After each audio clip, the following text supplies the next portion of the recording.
তাই যারা ভক্ত হয় তাদেরকে ভালো, তাদেরকে পরীক্ষাও নেবে। কেন পরীক্ষা নেবে জানেন? কারণ আমরা যারা পড়ালেখা যারা করছি বছর শেষে কিন্তু পরীক্ষা আমাদেরকে দিতেই হবে। যে একটা বছর আমি কি কতটুকু ভালো পড়েছি, পড়ালেখা করেছি, তার একটা পরীক্ষা আমায় দিতে হবে বছর শেষে, পরবর্তী ক্লাসে উত্তীর্ণ হওয়ার জন্য। আর যারা পড়ালেখা করে না তাদেরকে পরীক্ষাও দিতে হয়। তেমনি যারা গোবিন্দকে যারা ভালোবাসবে, গোবিন্দ তাদেরকে পরীক্ষা নেবে। আর যারা গোবিন্দকে ভালোবাসবে না, বলবে এই জগতে গোবিন্দ আমি ধন চাই, জন চাই, গাড়ি চাই, বাড়ি চাই, টাকা পয়সা এইগুলো চাই, গোবিন্দ বলবেন তথাস্তু, তোমাকে আমি সব দিয়ে দিলাম। এই জগতে তুমি সব পাবে, কিন্তু শেষের দিনে তুমি আমার চরণ পাবে। তাহলে এই যে 84 লক্ষ জনী ভ্রমণ করে এই জগৎ সংসারে এসেছি মা, এই যে জগৎ সংসারে আমরা এসেছি কি জন্য এসেছি? হেলায় হেলায় কাটিয়ে দিবার জন্য নয়। এই সংসারের মায়া যে আমরা আবদ্ধ হয়ে আছি, সংসারকে আমরা আপন মনে করছি, এই সংসারই তো আমার আপন নয়। 2-4 দিন, 5 দিন, 15 দিন, 20 দিন, 1 মাস কোনো কাজ না করে গৃহে থাকবেন, দেখবেন আপনার স্ত্রী আপনাকে ভালোবাসবে না, স্বামী ভালোবাসবে না, পুত্র ভালোবাসবে না, কন্যা ভালোবাসবে না, কেউ ভালোবাসবে না। এই সংসারটা হচ্ছে মায়ার। যতদিন সংসারে দিতে পারবেন সংসারের লোকজন ভালোবাসবে। আর যেদিন আপনি কোনো কর্ম করতে পারবেন না, দিতে পারবেন না, সেই আপনজন আপনাকে ভালোবাসবে। দেখবেন বৃদ্ধ হয়ে গেলে যখন কাজ কাম করতে পারে না তখন কি বলে? বলে ওটা বৃদ্ধ হয়ে গিয়েছে, ওই বুড়ি, ওই বুড়া যদি মারা যেত তাহলে ভালো হইত। এখন প্রতিদিন ঔষধ আনতে হয়, আর প্রতিদিন কত যন্ত্রণা, হাঁটতে পারে না, বসতে পারে না, শুইতে পারে না, খেতে পারে না। প্রকাশ্যে যদি না বলে বাবা, মনে মনে কিন্তু বলে। এটাই হচ্ছে মায়ার সংসার। আবার গোবিন্দ বললে তুমি মায়ার সংসারে থাকো, তুমি সংসারী হও, সংসারে তাকিয়াও গোবিন্দ চরণ লাভ করা যায় যদি তুমি গোবিন্দকে ডাকার মতো সংসারে তাকিয়াও ডাকতে পারো। এই সংসার ধর্ম পালন করে তুমি গোবিন্দ বলে ডাকো, গোবিন্দ বলে কাঁদো, তবেই গোবিন্দ তোমাকে অবশ্যই কৃপা করবে। তবে গোবিন্দকে ডাকার মতো ডাকতে হবে, এক মনে, এক প্রাণে, এক চিত্তে। এই কলিতে যে আমরা নাম পেয়েছি বাবা, আর কোন যুগে এত সহজ ভাবে কেউ পায়নি। শাস্ত্রে বলছে একবার নাম নিলে জীবের যত পাপ ভরে, মহাপাতকের শব্দ নাই জীব তত পাপ করে।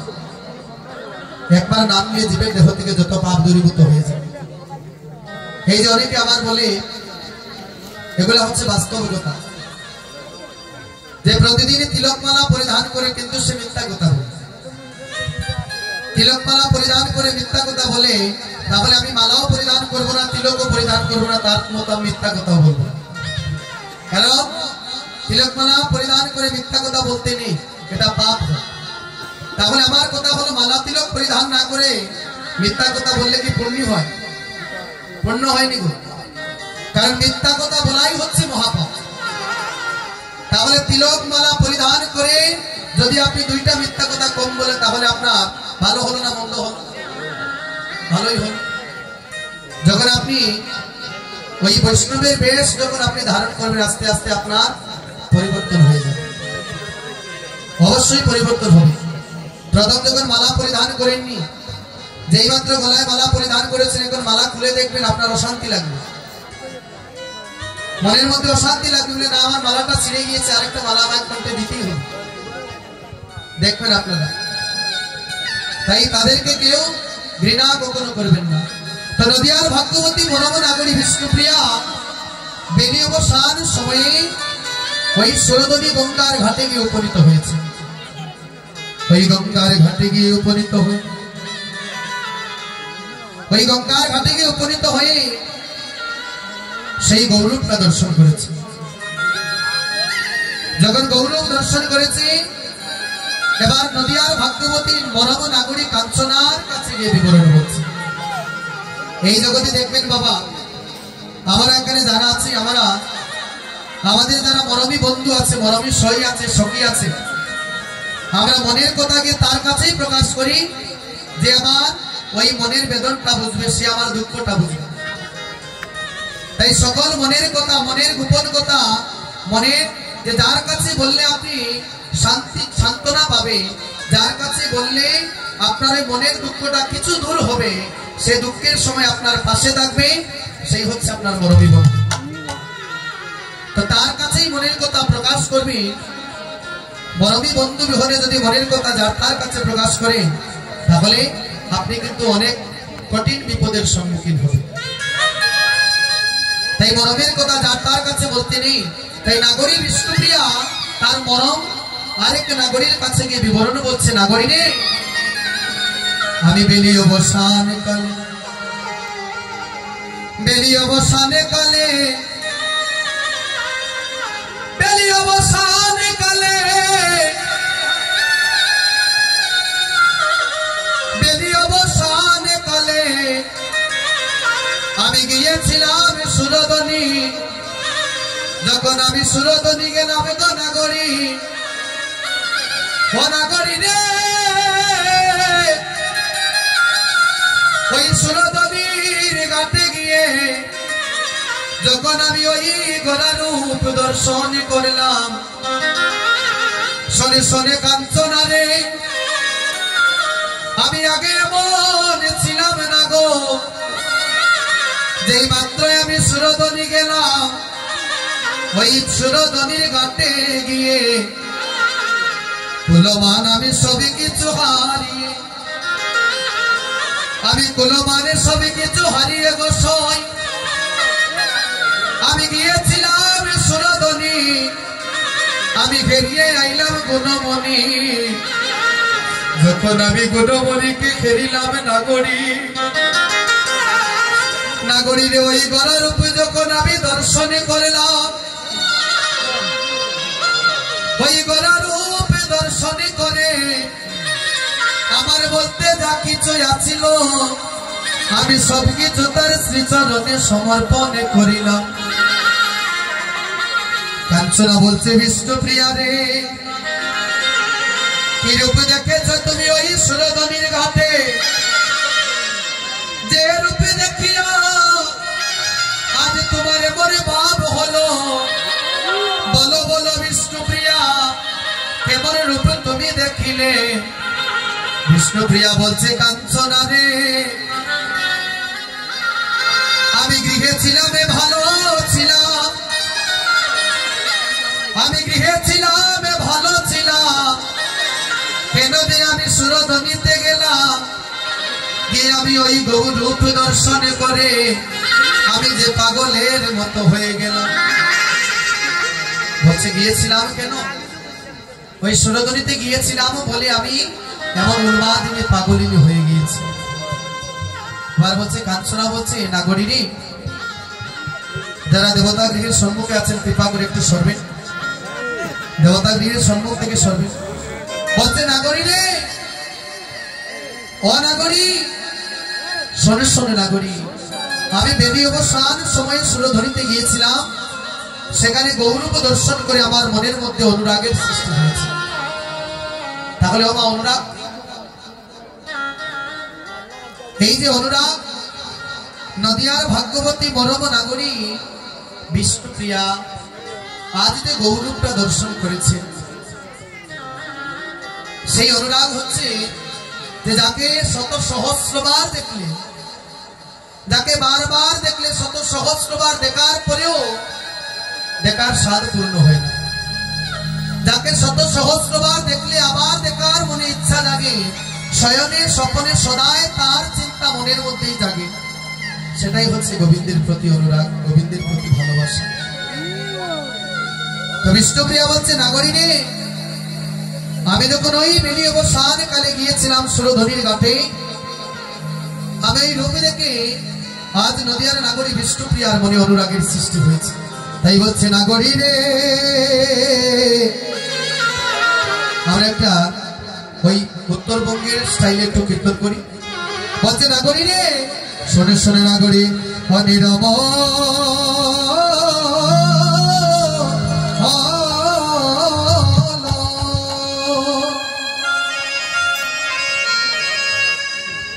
নিরবল গরাতন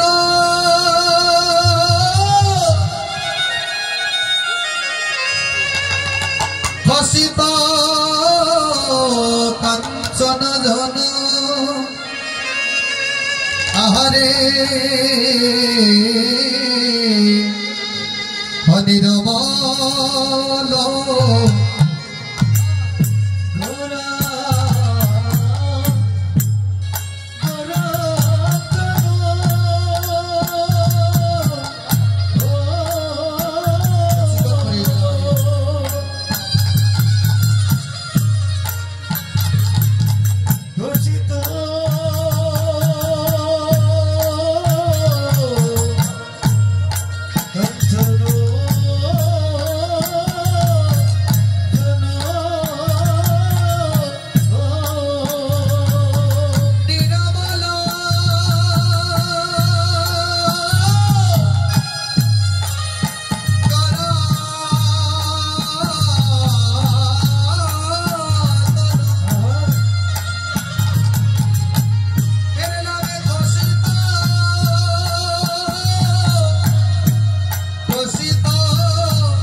আর সবাই বিজনেস বাড়িতে চলে যায়।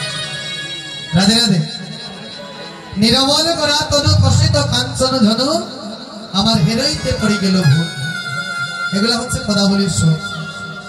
হেরইতে পড়ে গেল ভোর ভাঙ্গ ভুজঙ্গমে ধ্বংসল মজুমনে অন্তর কাপুহিব।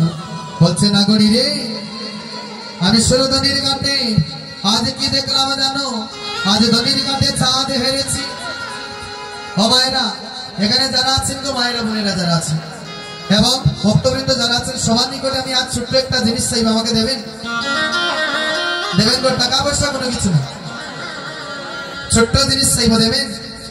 যারা দিবেন হস্তটা একটু উল্টো দিকে তুলবেন। টাকা পয়সা কোনো কিছু না, দেওয়ার মতো সবার সাধ্য আছে, কিন্তু এখানে কারো যে সাধ্য নেই এমন কিন্তু না, সবার আছে, ওইভাবে নয় গো। এখন অনেকের কিন্তু হাত উল্টো দিকে ওঠেনি। ছোট্ট জিনিস চাইবো বাবা আপনাদের সম্মুখে। হ্যাঁ রাধে রাধে। তাহলে জিনিসটা হলো কি জানেন? যেখানে আমি 4.5 কোটিকা পর্যন্ত কীর্তন করব তার ভেতরে কেউ বাড়িতে যেতে পারবে। এখানে অনেকে কিন্তু বাড়িতে যাবে না, কারণ আজ এখানে যে কীর্তন করছি এই যে সঙ্গে আমরা যারা আছি, আমার সঙ্গে আমরা 3 ভাই আছি, আপন 3 ভাই। আমি হচ্ছি বড়, আমার একটি ভাই মৃদঙ্গ বাজাচ্ছে আর একজন করতাল বাজাচ্ছে। আর সাইড খুলে যিনি আছেন আমার মামাতো ভাই, আমার আপন মামাও এসেছেন, মামি এসেছেন, মামাতো বোন এসেছেন, এখানে অনেকে এসেছেন, সেই বেঞ্চুগঞ্জ থেকে এসেছেন। আজ এখানে আত্মীয় আছে, তাই এখানে যারা এসেছেন আজ কীর্তন আস্বাদন করবার জন্য আমি সবার জন্য প্রার্থনা করি রাধারানী যেন আজ এই অভিসারে সবার মনের বাসনাটা পূর্ণ করে। আজ নদিয়ার ভাগ্যবতী নাগরী বিষ্ণুপ্রিয়া বলছে, নাগরী জানিস, নাগরী জানিস, নাগরী আমি আজ বেরিয়ে বসানকালে চাঁদ দেখেছি। বলে কেমন চাঁদ গো? বলে কেমন চাঁদ? ও মায়েরা গগনে চাঁদ কয়টা উঠে গো? সিলেটি ভাষায় কইতাম না, গগনে কয়টা চাঁদ উদিত হয়? 60টা। সকত মনে ডব 2টাই লেগেছে। সেও কিন্তু আমার এক জেঠার তো ভাই। এগুলা মাঝে মধ্যে যদি একটু আনন্দ না হয় তাহলে কিন্তু হবে না, কারণ একজন মানুষের মন একটা জায়গায় 40 থেকে 45 মিনিট স্থির থাকে, তারপরে কিন্তু আনমনস্ক হয়ে যায়। এই জন্য আমরা মাঝে মধ্যে একটু আনন্দের কথা বলি, যাতে ভক্তির মনে হওয়ার জন্য আনন্দ বিরাজ করে। তাই বলছে চাঁদ কয়টা গো? একটা চাঁদ। তাহলে গগনে এক চাঁদ উদিত হয়।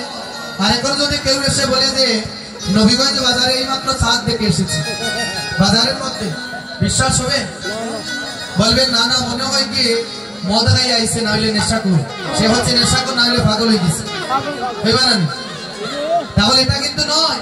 কিন্তু আজ বেনি অবসান কালে নদিয়ার ভাগ্যবতী নাগরী যে চাঁদ দেখেছে, ওই চাঁদ গগনের চাঁদ নয়, ওই গগনের চাঁদ দেখেনি। তাই কাঞ্চনা বলছে, ও নাগরী, তুমি কি পাগল হয়ে গিয়েছো? তুমি কি পাগল হয়ে গিয়েছো যে তুমি আজ সুরধনীতে চাঁদ দেখলে? আমরা জানি একে চাঁদে গগনে ওঠে, আমরা সবে জানি গগনে ওঠে, আমরা সবে জানি একে চাঁদ গগনে ওঠে, আমরা সবে জানি একে চাঁদ গগনে ওঠে, আমরা সবে জানি।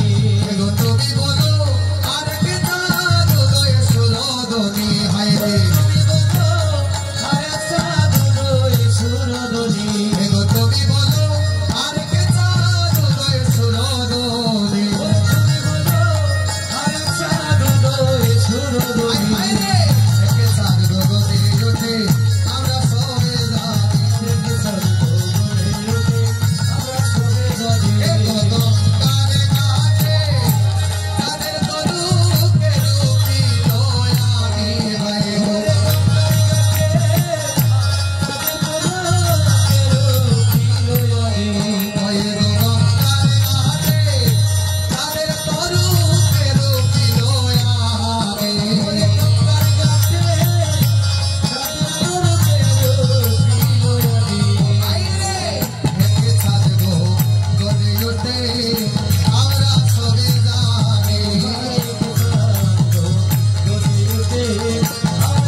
আমরা তো জানি যে এক চাঁদ গগনে উদয় হয়। তাহলে তুমি সুরধনীর ঘাটে আরেক চাঁদ কোথায় পেলে?